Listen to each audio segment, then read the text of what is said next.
बम Gaza पर गिर रहा है, तड़प रहा है लंदन, टैंक गाजा में घुस चुके हैं और बवाल मचा है लंदन में। एयर स्ट्राइक गाजा में हो रही है और घाव लंदन में नजर आ रहे हैं। ये सब सुनकर आपको यकीन नहीं हो रहा होगा, अजीब लग रहा होगा, लेकिन ये 100% सच है। ये हमास का वो लंदन ड्रीम है जिसने पूरे ब्रिटेन को थर्रा दिया है।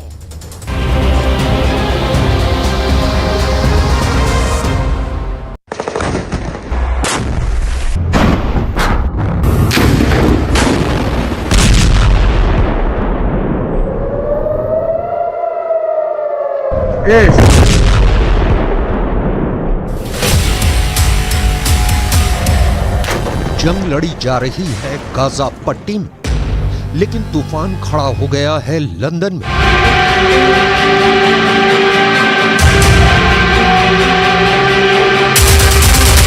अगर लंदन जैसे किसी शहर में 3 लाख लोग सड़कों पर उतर जाएं, तो पूरा शहर किस तरह थम जाएगा, यह आप इन तस्वीरों में बहुत आसानी से समझ सकते हैं।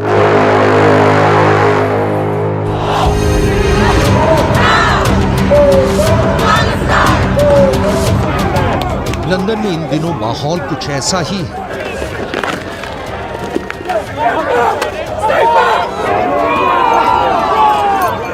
लंदन इस वक्त जंग का मैदान नजर आ रहा है, क्योंकि जंग के इस मैदान में पिछले एक हफ्ते एक तरफ फिलिस्तीन के समर्थक 3 लाख की संख्या में सड़कों पर उतर आए और दूसरी तरफ भारी संख्या में इजराइल के समर्थक सड़कों पर जम गए।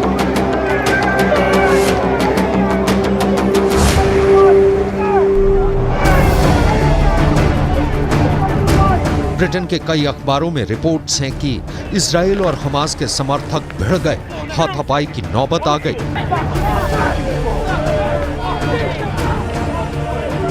इसके बाद भारी संख्या में ब्रिटेन के अंदर सुरक्षा बल बुलाए गए और किसी तरह एक बहुत बड़े दंगे की स्थिति को काबू में किया गया। गाजा में इस वक्त जो कुछ भी हो रहा है, पूरी दुनिया में करोड़ों लोगों की रूह कांप गई है। दुश्मन को किस तरह और कितनी बुरी तरह से कुचला जा सकता है, इसका बेहतर खतरनाक उदाहरण इजराइल ने पेश किया है।